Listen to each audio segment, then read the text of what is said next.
Hello everyone, welcome back to my channel. In this video we are going to start chapter number 13 our environment. तो आपकी जो book है NCERT class 10th की science की book, उसका आज हम चैप्टर नंबर 13 स्टार्ट करने वाले हैं, आवर एनवायरनमेंट। चलिए इसको स्टार्ट करते हैं। चैप्टर को स्टार्ट करने से पहले आपको एनवायरनमेंट का मतलब पता होना चाहिए। अब हम ये जो वर्ड है एनवायरनमेंट, इसको हम छोटी क्लासेस से पढ़ते आ रहे हैं कि एनवायरनमेंट क्या होता है। तो इसको अगर हम बहुत ही सिंपल वर्ड में अगर हम इसको समझना चाहते हैं तो हम ये कह सकते हैं कि हमारे आसपास का जो भी एरिया है जहाँ पर हम लोग रहते हैं, राइट, तो the surroundings in which an organism live, और you can say the surroundings in which we live, उनको उसको क्या कहा जाता है, उसको कहा जाता है हमारा एनवायरनमेंट। अब एनवायरनमेंट जो है वो किस किस चीज़ से मिलकर बना है, आपका जो एनवायरनमेंट है वो दो तरह के कंपोनेंट से मिलकर बना होता है। एक होते हैं आपके सारे लिविंग कंपोनेंट और एक होते हैं आपके सारे नॉन लिविंग कंपोनेंट्स। तो दो तरह के कंपोनेंट जो हैं वो आपको देखने मिलते हैं। लिविंग कंपोनेंट्स जो हैं आपके, उनको कहा जाता है बायोटिक कंपोनेंट्स, और जो आपके नॉन लिविंग हैं उनको कहा जाता है आपका एबायोटिक कंपोनेंट्स।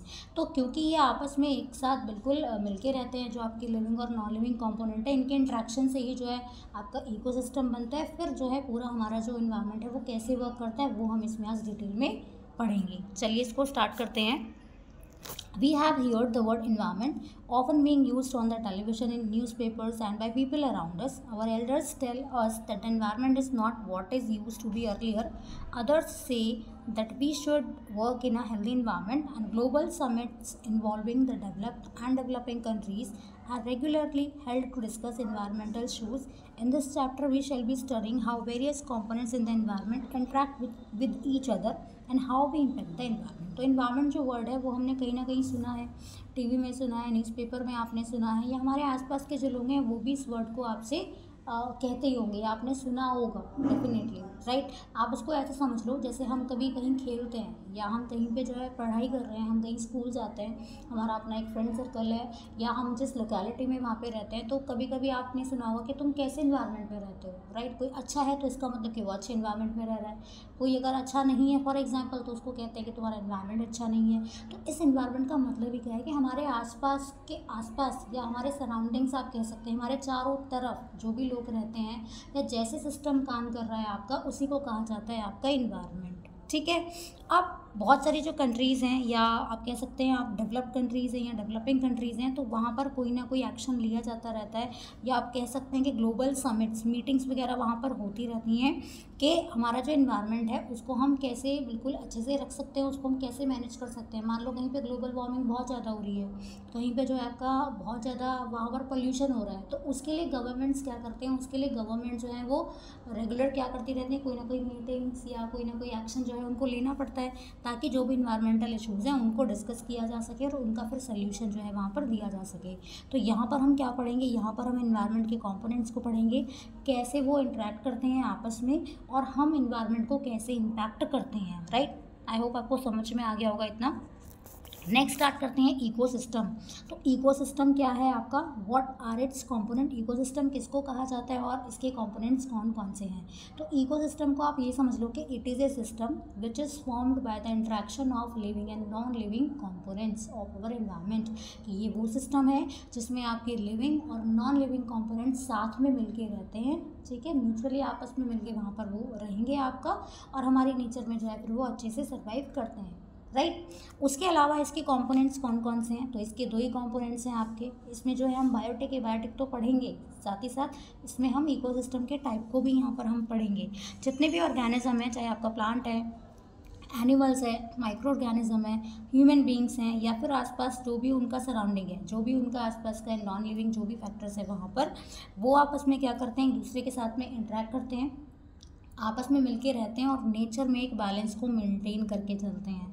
जितने भी इंट्रैक्टिंग ऑर्गेनिज्म हैं in an area together with the non living constituent of the environment form an ecosystem.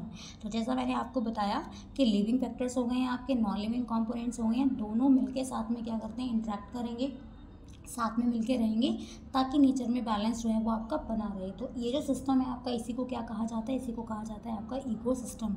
तो इकोसिस्टम जो है वो किन किन चीज़ों से मिलके बना आपका, इसमें दो तरह के कंपोनेंट हो गए हैं आपके, दो तरह के कंपोनेंट्स हैं इसमें, एक तो हो गया आपका बायोटिक कंपोनेंट्स जिसमें आपके लिविंग सारी चीज़ें आ जाएंगी, राइट, और एक हो गया आपका एबायोटिक कंपोनेंट्स जिसमें आपके फिजिकल फैक्टर्स आ रहे हैं। अब इसमें नॉन लिविंग की अगर बात करते हैं तो नॉन लिविंग का मतलब यहाँ पर ये नहीं है कि आपने टेबल बोला, आपने चेयर बोला, नहीं, यहाँ पर किन की बात हो रही है, यहाँ पर टेम्परेचर की बात हो रही है। रेनफॉल हो गया आपका, विंड हो गया आपका, सॉइल हो गया आपका, मिनरल्स हो गया, ये सारे क्या हैं, these are the non living components of our environment और of a ecosystem. For example, if you visit a garden, you will find different plants such as grasses, trees, flower-bearing plants like rose, jasmine, sunflower, and animals like frog, insect and bird. अगर हम किसी garden में visit करते हैं, किसी garden में जाते हैं तो वहाँ पे अलग अलग तरह के हमें प्लांट दिखाई पड़ेंगे, ग्रासेस भी होंगी, ट्रीज भी होंगे, ऐसे प्लांट्स भी होंगे जिन पे फ्लावर लगते होंगे आपको इंसेक्ट भी दिखाई देंगे, बर्ड्स भी दिखाई देंगी, कुछ फ्रॉग्स भी वहाँ पे, कुछ एनिमल जैसे फ्रॉग यहाँ का एग्जाम्पल लिया वैसे आपको दिखाई पड़ते हैं वहाँ पर।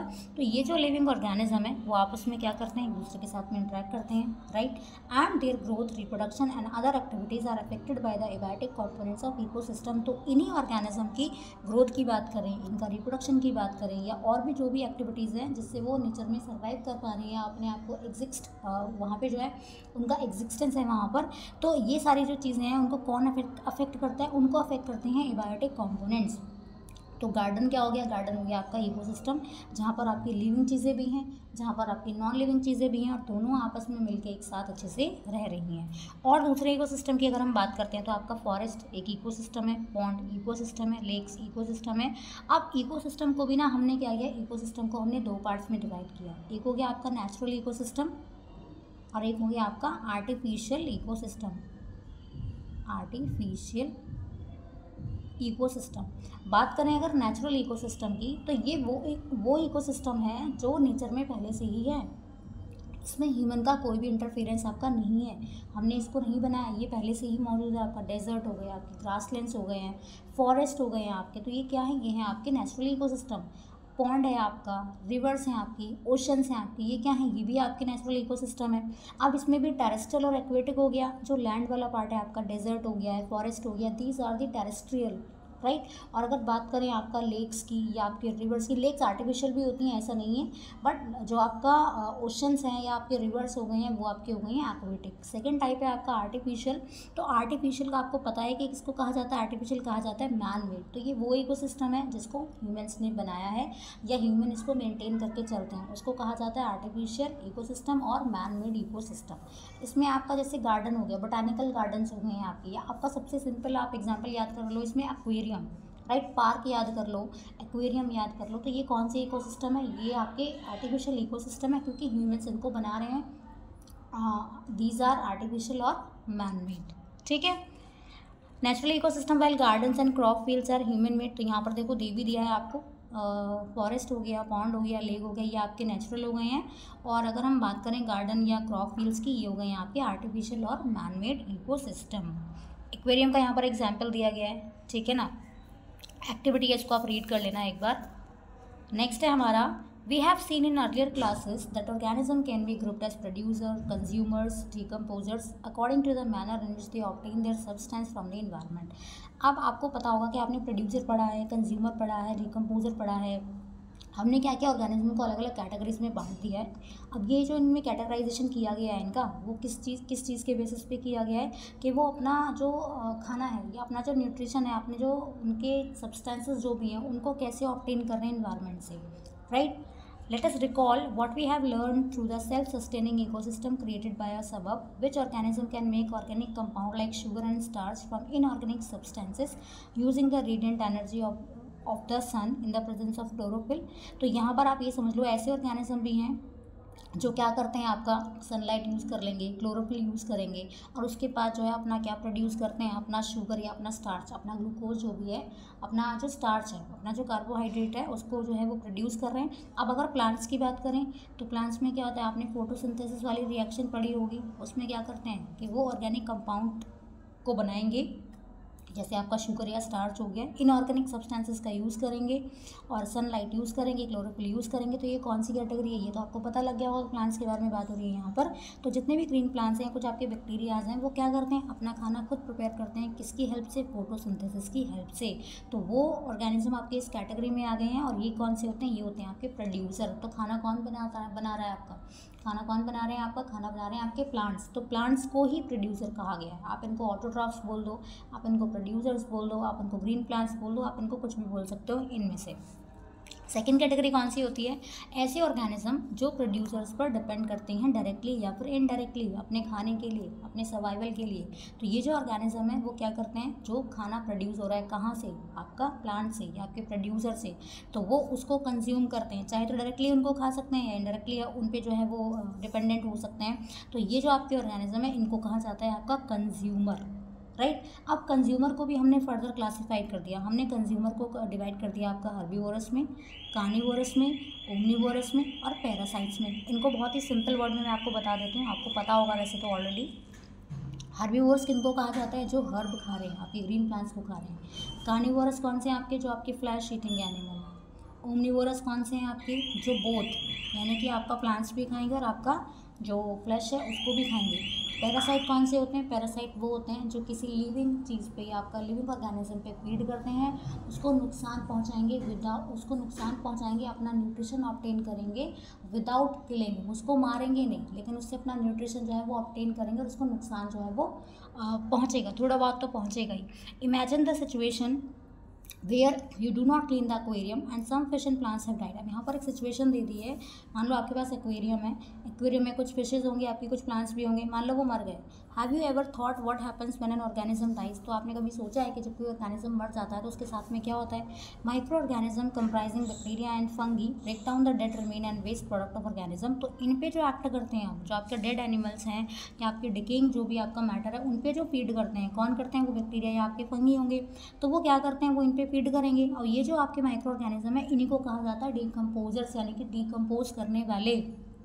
क्या काम करते हैं, जो भी कॉम्प्लेक्स ऑर्गेनिक सब्सटेंसेस होंगे उनको सिंपल और इनऑर्गेनिक सब्सटेंसेस में ये कन्वर्ट कर लेंगे, that go into the soil and are used up once more by the plants. तो ये क्या हो जाएंगे, मिट्टी में मिक्स हो जाएंगे आपके, और फाइनली प्लांट्स इसको जो है वो यूज़ कर लेंगे अपने काम के लिए।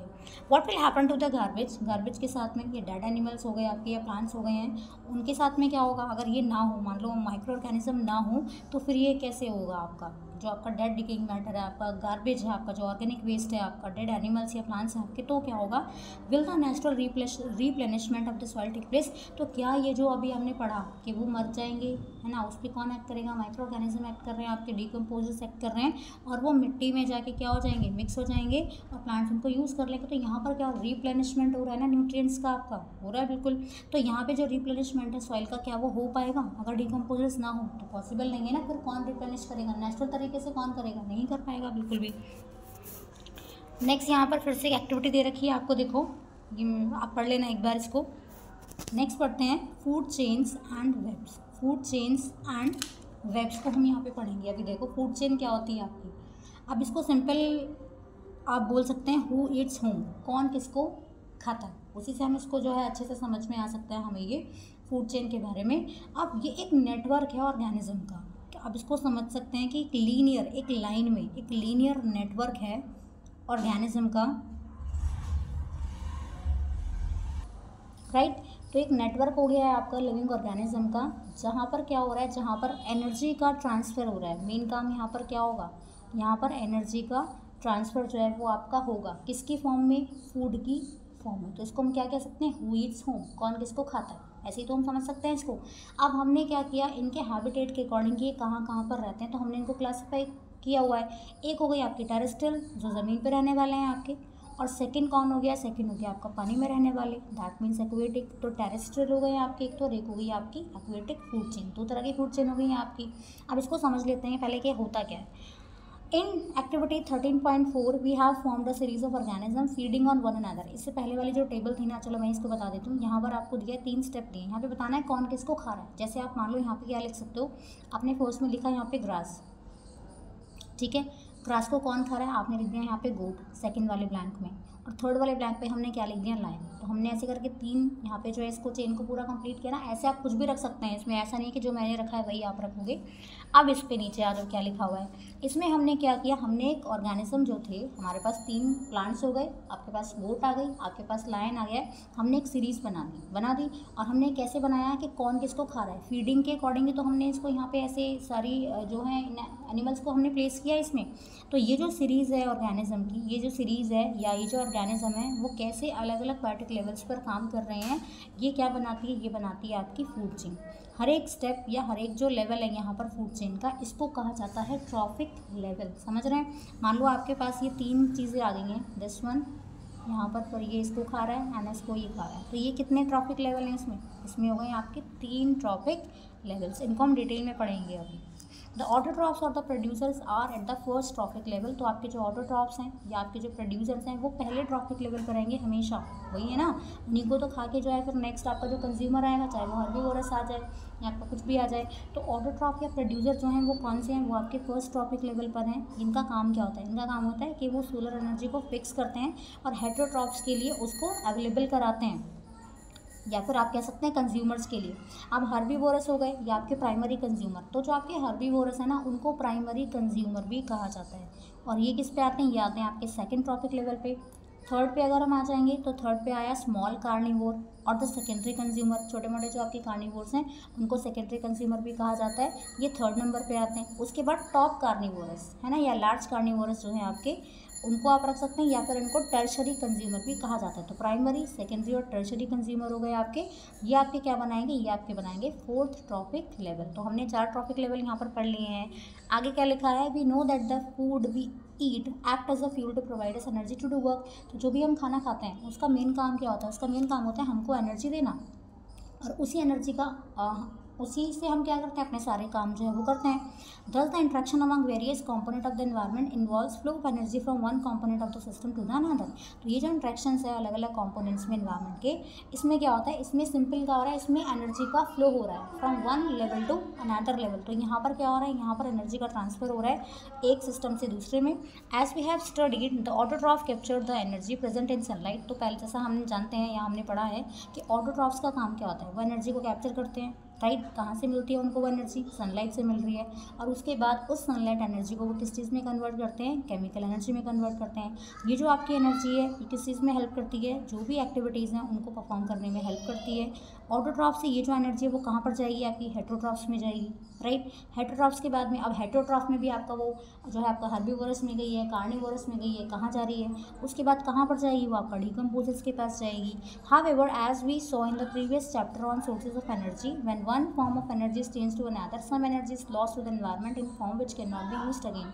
तो आप इसमें तो हमने ये पढ़ा नहीं है चैप्टर अभी, लेकिन इसमें क्या होता है आपका सोर्सेज ऑफ एनर्जी का जो चैप्टर है, इसमें आपको सारे जो सोर्स एनर्जी के वो आपको डिटेल में बताए गए हैं। तो आप इसको ऐसे समझो कि जब एनर्जी चेंज होती है आपकी, ठीक है, दूसरी फॉर्म में एनर्जी जो है आपकी वो चेंज हो रही है, तो उसमें एनर्जी जो है कुछ आपकी लॉस्ट हो जाती है। और वो ऐसी एनर्जी है, आप इसको ये समझ लो कि उसको आप दोबारा से यूज़ नहीं कर रहे हैं, वो तो लॉस्ट हो गई है, अब नहीं मिलेगी आपको। हम कहीं जाते हैं तो हम वहाँ पे क्या करते हैं, हमें कोई ना कोई तो पैसे देने पड़ते हैं ना। अगर हम कहीं जा रहे हैं बस से या किसी चीज़ से, तो हम पैसे दे के जाएंगे फ्री में, तो हमें कोई नहीं लेकर जाएगा, लेकिन हमें क्या करेगा, हमारी जगह पे पहुंचा देगा ना। तो आप वैसे रिलेट कर लो इसको। The flow of energy between various components of the environment has been extensively studied and it has been found that. तो ये जो एनर्जी का फ्लो है अलग अलग कंपोनेंट्स में एनवायरनमेंट के, इसको जो है आपने पढ़ा होगा, नहीं तो अभी हम पढ़ते हैं। तो इसमें क्या पाया गया, देखो इसमें ये पाया गया आपका कि जो ग्रीन प्लांट्स हैं आपके टेरेस्ट्रियल इकोसिस्टम में, उनका काम क्या होता है, जो भी सनलाइट है उसको ट्रैप करना, राइट। अब ये क्या काम करते हैं, 1% of the energy of sunlight that fall on their leaves. तो ये क्या करते हैं, जो भी एनर्जी इन पे आ रही है ना उसका 1% क्या करेंगे, ये ट्रैप कर लेंगे, राइट। और उसको फूड एनर्जी में क्या कर लेंगे, आपका कन्वर्ट कर देंगे। नेक्स्ट, जब इन ग्रीन प्लांट्स को कौन खाएगा, जब इन ग्रीन प्लांट्स को प्राइमरी कंज्यूमर खाएंगे, a great deal of energy is lost as heat due to the environment. तो यहाँ पर क्या होगा, यहाँ पर एनर्जी का लॉस होगा, बिल्कुल किसकी फॉर्म में, हीट। आप हीट की फॉर्म में कह सकते हैं। Some amount goes into digestion and in doing work and the rest goes toward growth and reproduction. कुछ डाइजेशन में यूज़ हो गया है, कुछ काम करने में यूज़ हो गया है, बाकी का जो बचा हुआ है वो ग्रोथ और रिप्रोडक्शन में जो है आपका यूज़ हो जाएगा। And above average of 10% of the food eaten is turn into its own body and made available for the next level of consumer. अब इसका मतलब समझ लो, इसका मतलब क्या है। राइट। तो जो भी खाना खाया जा रहा है, जो भी फूड खाया जा रहा है, उसमें से जो 10% है वही अगले लेवल पे क्या हो पा रहा है, आपका ट्रांसफ़र हो पा रहा है, वहीं पे जो है नेक्स्ट ट्रॉफिक लेवल पे वो जा पा रहा है।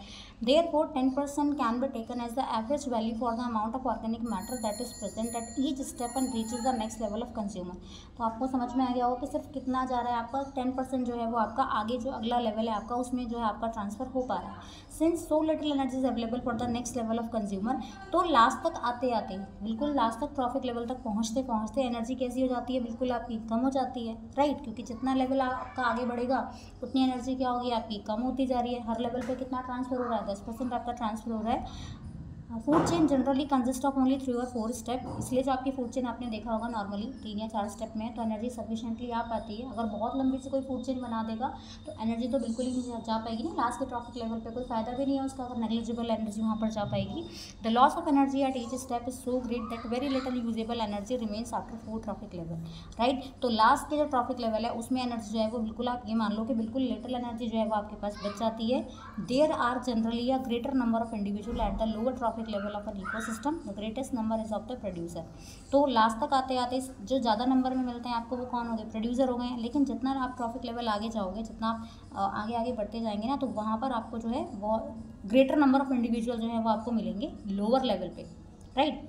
ग्रेटेस्ट नंबर किसका है, आपका प्रोड्यूसर्स का ही है। तो ये जो आपकी एनर्जी ट्रांसफ़र हो रही है ना यहाँ पे हर बार जो है वो कितनी एनर्जी जा रही है आपकी 10%। इसको आप ये समझ लो कि जो भी खाना खाया है उसमें से जो एनर्जी मिल रही है उसमें से सिर्फ कितना जा रहा है, 10% जो है वो आपका यूज़ कर पाएगा और आगे के लिए ट्रांसफ़र करेगा वहाँ पर। तो ये जो है ना आपका, इसको कहा जाता है 10% लॉ। इसको याद कर लेना, 10% लॉ, 10% लॉ इसको हम कहते हैं। तो लास्ट तक आते आते एनर्जी बिल्कुल आपकी बहुत कम रह जाती है। The length and complexity of food chain very greatly. अब लेंथ और कॉम्प्लेक्सिटी जो है फूड चेन की वो सब पे ऐसे अलग अलग हो सकती है। हो सकता है आपका टेरेस्ट्रियल में अलग हो, एक्वेटिक में अलग हो। Each organism is generally eaten by 2 or more other kind of organism which in turn are eaten by several other organism. अब यहाँ पर क्या बताया कि आपके पास कोई भी ऑर्गेनिज्म है, तो फूड चेन में हमने क्या देखा, फूड चेन में हमने देखा कि ऐसे ऐसे चल रही हैं सारी चीज़ें। अब यहाँ पर क्या बता दिया आपको, मान लो आपके पास ग्रास है, राइट। आपके पास ये ग्रास है, लेकिन ज़रूर थोड़ा ना कि इस ग्रास को सिर्फ काऊ ही खाएगी या इस ग्रास को सिर्फ गोट ही खाएगी, नहीं ना। आपके पास और भी दूसरे ऑर्गेनिज्म आपके पास होंगे ना यहाँ पर। तो हर एक जो ऑर्गेनिज्म है उसको जनरली 2 या 2 से ज़्यादा तरह के जो ऑर्गेनिज्म है वो उसको कंज्यूम कर सकते हैं, राइट। और उसको मतलब अलग अलग ऑर्गेनिज्म जो है उनको खा सकते हैं, ठीक है। तो एक सीधी फूड चेन होने की बजाय यहाँ पर जो है हम क्या करते हैं, एक नेटवर्क जैसा बना देंगे, एक वेब जैसा स्ट्रक्चर बन जाएगा आपका, और इसको कहा जाता है आपका फूड वेब। आई होप आपको समझ में आ गया होगा फूड वेब किसको कहते हैं। तो फूड वेब को हम कैसे डिफाइन करते हैं, फूड वेब को हम डिफाइन कर सकते हैं कि ये आपका इंटरकनेक्शन है किस किस चीज़ का, अलग अलग फूड चेन का। तो interconnection of different food chains, उसको क्या क्या कहा जाता है, उसको कहा जाता है आपका फूड वेब। नेक्स्ट बढ़ते हैं, देखो ये देखो डायग्राम देख लो आप यहाँ पर ये ऐसे वेब जैसे बन रहा है ना, यहाँ पे एक ही ऑर्गेनिज्म को पता नहीं कितने ऑर्गेनिज्म जो हैं वो खा रहे हैं। तो ये क्या है, ये है आपका food web. From the energy flow diagram 2 things become clear. यहाँ से आपको 2 चीज़ें पता लगेंगी। पहला क्या होता है कि जो फ्लो है एनर्जी का वो कैसा होता है, यूनिडायरेक्शनल। मतलब यहाँ से अगर यहाँ पर कोई एनर्जी ट्रांसफ़र हो गई है तो वो यहाँ से यहाँ पे नहीं आ पाएगी। जो एनर्जी ऑटोट्रॉफ ने कैप्चर कर ली है, फोटोसिंथेसिस में यूज़ कर लिया, क्या उसको वापस सन को वो रिवर्ट कर सकते हैं, नहीं पॉसिबल है। जो एनर्जी प्लांट से हर्बीवोरस में आ गई क्या वो वापस जा सकती है प्लांट्स के पास पे, तो नहीं जा सकती है। As it moves progressively through the various trophic levels, it is no longer available to the previous level। तो जैसे जैसे आपकी अलग अलग ट्रॉफिक लेवल में ये आगे प्रोग्रेस होती रहती है, या आप कह सकते हैं आगे बढ़ती रहती है, तो ये आगे पिछले वाले लेवल को बिल्कुल भी पॉसिबिलिटी नहीं है कि पिछले वाले लेवल को वो एनर्जी जो है दोबारा से मिल जाए जो उसने ऑलरेडी किसी और को दे दी है। सेकेंडली क्या है कि जो एनर्जी आपको हर एक ट्रॉफिक लेवल पे मिलती है ना, वो क्या होती रहती है, वो कम होती रहती है। डिमिनिश का मतलब क्या होता है, उसकी वैल्यू या उसकी जो क्वांटिटी है वो क्या होती रहती है, कम होती रहती है। क्यों, इसका रीज़न क्या है, क्योंकि हर एक लेवल पर क्या होता है, हर एक लेवल पर एनर्जी का लॉस जो है वो आपका होता रहता है। तो ट्रॉफिक लेवल को आप ऐसे भी समझ लो, सबसे नीचे हो गए आपके प्रोड्यूसर्स, यानी कि जो आपके ग्रीन प्लांट्स हो गए हैं, ठीक है, इसको T1 मान लो। सेकंड जो है आपका प्राइमरी कंज्यूमर, ये ट्रॉफिक लेवल है, ट्रॉफिक लेवल 1। फिर कौन हो गए आपके, फिर हो गए आपके प्राइमरी कंज्यूमर्स, प्राइमरी कंज्यूमर्स हो गए हैं आपके, इसको मान लो अपना T2 यानी कि ट्रॉफिक लेवल 2। थर्ड आपका जो है वो है आपका सेकेंडरी कंज्यूमर, यहाँ पे आएगा नहीं, इसको लिख लेना, ये हो जाएगा आपका सेकेंडरी कंज्यूमर, इसको ट्रॉफिक लेवल 3 हमने नाम दिया। एंड लास्ट में आ जाएंगे आपके tertiary consumer. Tertiary consumer trophic level हो गया आपका 4। तो ये ट्रॉफिक लेवल्स हैं आपके इकोसिस्टम में अलग अलग। Another interesting aspect of food chain is how unknowingly some harmful chemical enter our body through the food chain। अब इसमें इंटरेस्टिंग सी बात देखो क्या पता लग रही है आपको, जब फूड चेन होती है कोई भी टेरेस्ट्रियल में हो या एक्वेटिक में हो, तो जानबूझ के नहीं होता, ये बिना जाने आप कह सकते हैं अनजाने में ही कुछ हार्मफुल जो केमिकल्स है वो हमारी बॉडी में एंटर कर जाते हैं। किसकी वजह से? Food chain. इस फूड चेन की हेल्प से you have read in class 9th how water gets polluted. पानी कैसे पॉल्यूटेड है आपको पता होगा, कैसे पोल्यूशन हो रहा है। One of the reason is the use of several pesticides and other chemicals to protect our crop from disease and pest. तो क्रॉप में हम क्या करते हैं, पेस्टिसाइड, ताकि उसमें कीड़े ना लगें, तो उनको प्रोटेक्ट। तो क्रॉप्स में क्या करते हैं, क्रॉप्स में हम लगाते हैं पेस्टिसाइड ताकि उसमें कीड़े ना लगें, या कुछ केमिकल्स हम यूज़ करते हैं हमारी जो क्रॉप है वो प्रोटेक्टेड रहें डिजीज़ से बचाने के लिए, पेस्ट से बचाने के लिए। तो जब हम पानी को पॉल्यूट करने में ये भी क्या होती हैं, ये भी हेल्पफुल है। पानी को जो है पॉल्यूशन इन्हीं की वजह से हो पा रहा है। ये जो केमिकल्स हैं आपके, ये कैसे हो जाते हैं, जब इन पे रेन हो गई या इरिगेशन हुआ तो ये जो है वॉश डाउन होकर कहाँ चली जाएंगी, सॉइल में मिक्स हो जाएंगी, तो सॉइल को भी पॉल्यूट करेंगे और साथ साथ वाटर बॉडीज़ को भी पॉल्यूट करती हैं आपकी। From the soil these are absorb by the plants along with water and minerals. अब मिट्टी में मिक्स हो गई सारी चीज़ें ये, राइट, तो इनको कौन एब्जॉर्ब करेगा, इनको प्लांट्स एब्जॉर्ब करेंगे वाटर या मिनरल्स के साथ में। And from the water body these are taken up by the aquatic plant. अब इन वाटर बॉडी से ये जो है आपके, इनको कौन कंज्यूम कर लेगा, इनको एक्वेटिक प्लांट्स जो है वो आपके वो कंज्यूम कर लेंगे, और वो भी क्या हो जाएंगे, ये एनिमल्स होंगे वो कंज्यूम कर लेंगे। This is one of the ways in which they enter the food chain. तो ये वो तरीका है जिससे ये कहाँ एंटर कर रहे हैं, आपके फूड चेन में आ रहे हैं। ये जो केमिकल्स हैं ये डिग्रेडेबल नहीं होते हैं आपके, ये जो केमिकल्स हैं आपके ये डिग्रेडेबल नहीं होते हैं इजीली, इतनी आसानी से जो है ये बिल्कुल डिस्ट्रॉय नहीं होते हैं। और ये क्या होते रहते हैं, ये एक्यूमुलेट होते रहते हैं, इकट्ठा होते रहते हैं हर एक लेवल पे। यहाँ से यहाँ पर शिफ्ट हो गए हैं, यहाँ पे इकट्ठा हो गए हैं, यहाँ पर इकट्ठे हो गए हैं, तो हर एक ट्रॉफिक लेवल पर क्या होते रहते हैं आपके, ये एक्यूमुलेट होते रहते हैं। As human being occupy the top level in any food chain. Human beings जो है वो टॉप में है बिल्कुल फूड चेन के, हर एक फूड चेन पे मैक्सिमम कंसंट्रेशन जो है इन केमिकल्स का वो हमारी बॉडी में भी एक्यूमुलेट होता रहता है। और इसी फिनोमिना को कहा जाता है बायोलॉजिकल मैग्निफिकेशन। बिल्कुल याद रखने वाली बात है, बायोलॉजिकल मैग्निफिकेशन किसको कहा जाता है, तो ये वो फिनोमिना है जिसमें जो आपके हार्मफुल टॉक्सिकेंट हैं, आपके ये हार्मफुल जो भी केमिकल्स हैं वो क्या होते रहते हैं, एक्यूमुलेट होते रहते हैं हर एक ट्रॉफिक लेवल पर। उनका कंसंट्रेशन जो है वो क्या होता रहता है, इंक्रीज होता रहता है हर एक ट्रॉफिक लेवल पर, और इसी को कहा जाता है आपका biological magnification. This is the reason why our food grain such as wheat, rice, vegetables and fruits and even meat contain varying amount of pesticide residues. तो अब जो भी आपका खाना है, जो भी आपके फूड ग्रेन्स हैं, चावल हैं, वेजिटेबल्स हैं, फ्रूट्स हैं, कुछ भी है, तो उनमें क्या होता है, उनमें थोड़ा बहुत पेस्टिसाइड का जो रेजिड्यू है, थोड़ा बहुत जो उनका कंसंट्रेशन है वो रह जाता है।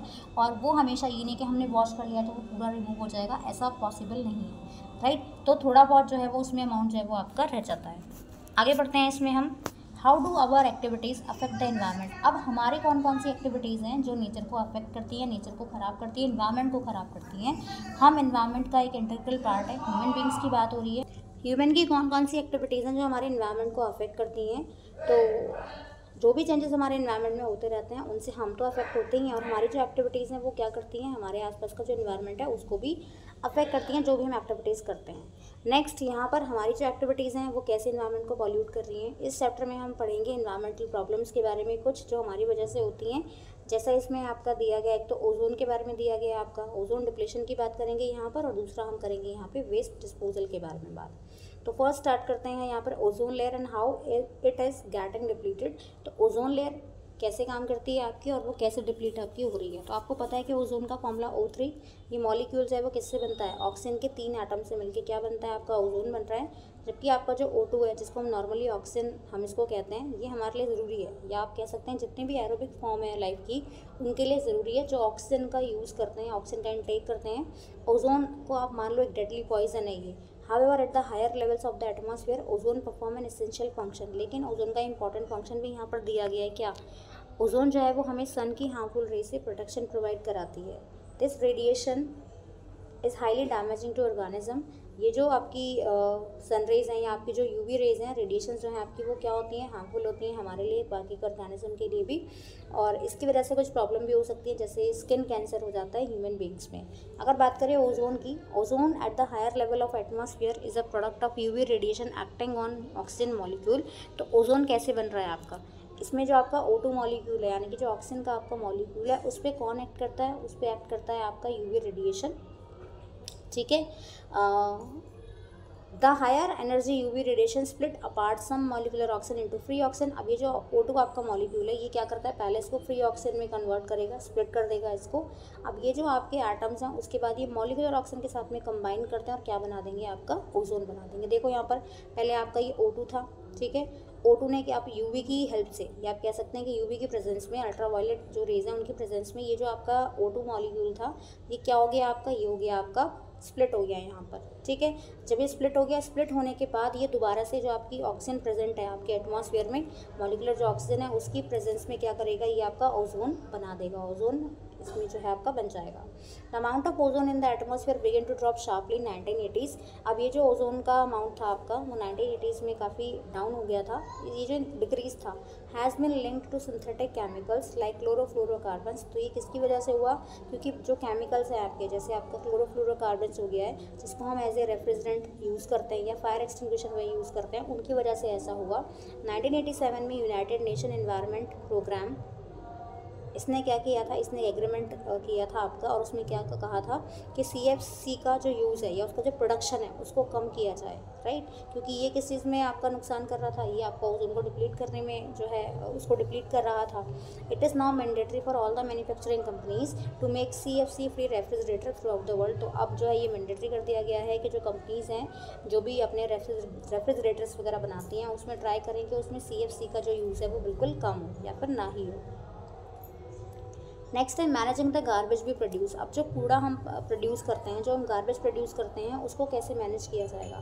तो हमारी डेली एक्टिविटीज़ में हम बहुत सारा कूड़ा या बहुत सारा मटेरियल हम जो है वेस्ट के तौर पे जनरेट करते हैं जिसको हम ऐसे ही फेंक देते हैं। तो ये जो वेस्ट मटेरियल आपका कौन कौन सा हो सकता है, क्या होता है इनके साथ में जब इनको ऐसे फेंक देते हैं। तो यहाँ पर कुछ एक्टिविटी दी है आपको, देख लो, एक्टिविटी देख लो एक बार, मैं बता देती हूँ ये वाली। तो मान लो आपके घर में कोई वेस्ट मटेरियल है और इसमें जो है आपका किचन का वेस्ट हो सकता है, ठीक है, जिसमें आपके वेजिटेबल पील्स हैं, यूज टी लीव्स हैं, मिल्क के पैकेट हो सकते हैं, एम्प्टी कार्टन हो सकते हैं आपके, उसके अलावा waste paper, empty medicine bottle, strip, bubble packs, ये सारी चीज़ें हो सकती हैं, टॉर्न क्लोथ हो सकते हैं, ब्रोकन फुटवेयर हो सकते हैं। अब इस मटेरियल को जो है गड्ढे में आप दफना दो, स्कूल गार्डन में या कहीं पे भी जो है इसको ऐसे गड्ढे में दफना दो अगर कोई स्पेस अवेलेबल नहीं है।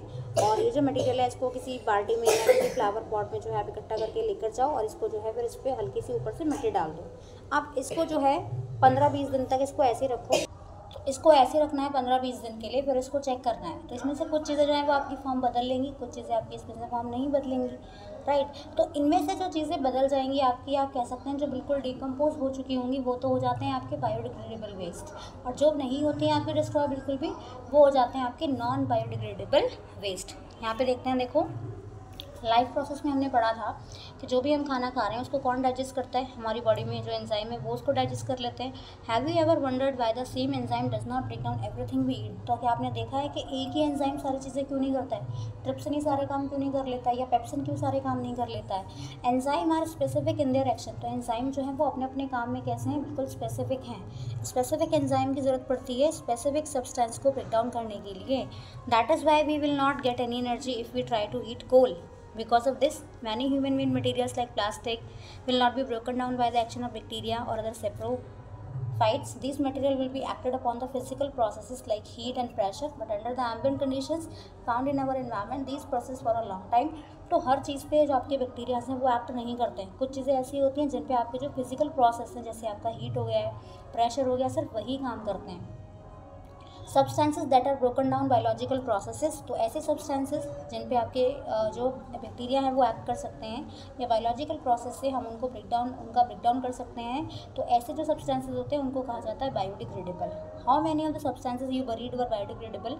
तो एक्टिविटी के तौर पे आप इसको समझ लो कि आप जो भी चीज़ें दफनाते हैं या आप मिट्टी में ऐसे दबा देते हैं, तो उनमें से कौन सी चीज़ें हैं जो आपकी बायोडिग्रेडेबल होती हैं, जैसे आपकी वेजिटेबल पील्स हो गए हैं, फ्रूट पील्स हो गए हैं, आपका पेपर हो गया है, these are biodegradable substances.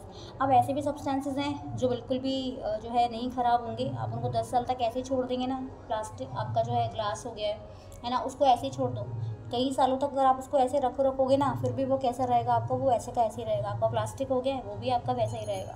These substances may be inert and simply process in the environment for a long time. ये जो आपके सब्सटेंसेज है वो कैसे होते हैं, इनर्ट मतलब इनएक्टिव है, कोई एक्शन नहीं, कुछ भी नहीं होगा इन पर, और ये लंबे टाइम तक हमारे एनवायरमेंट में ऐसे ही रहते हैं। और हमारे जो इकोसिस्टम के जो मेंबर्स हैं, आप मान लो बायोटिक फैक्टर्स हैं, आपके एबायोटिक फैक्टर्स हैं, या आपका जो एनवायरमेंट है बेसिकली, उसको ये क्या करते हैं, नुकसान पहुँचा सकते हैं। सॉइल को नुकसान तो पहुँचाएंगे ना, बिल्कुल।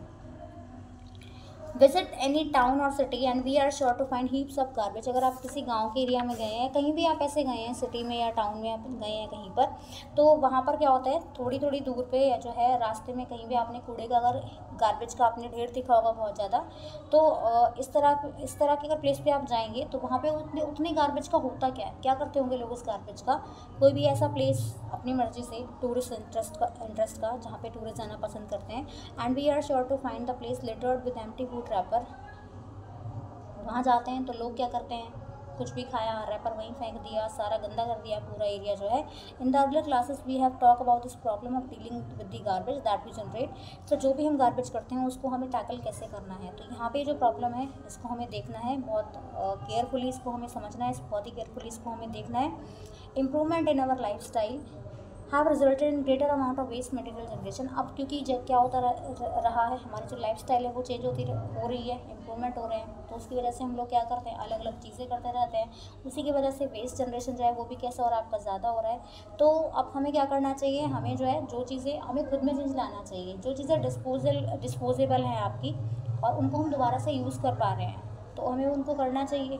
ठीक है, मतलब कि जो आपकी चीज़ें डिस्पोज हो सकती हैं उनको तो डिस्पोज कर देना चाहिए, लेकिन जिनको हम दोबारा से, जिनको हम रीयूज़ कर पाते हैं, उनको हमें रीयूज़ करना चाहिए।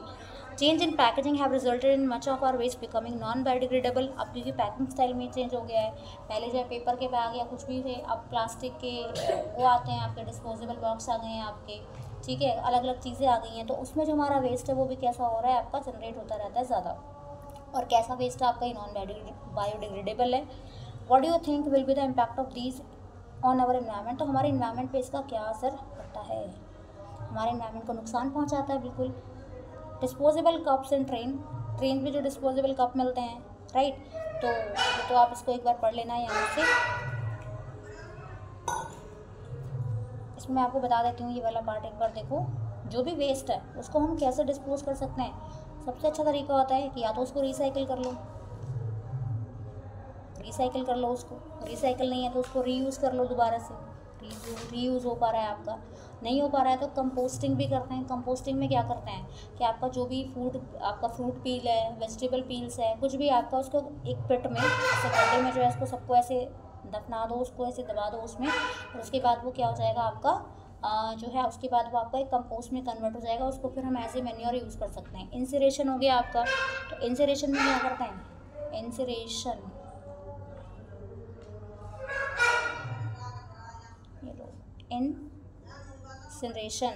राइट। इंसिनरेशन में क्या करते हैं, इसमें जो भी आपका सब्सटेंसेस है उसको जलाया जाता है, बहुत ज़्यादा अमाउंट में जो है उस चीज़ को जलाया जाएगा, फिर वो किस चीज़ में कन्वर्ट हो जाएगा, आपका ऐश में कन्वर्ट हो जाएगा।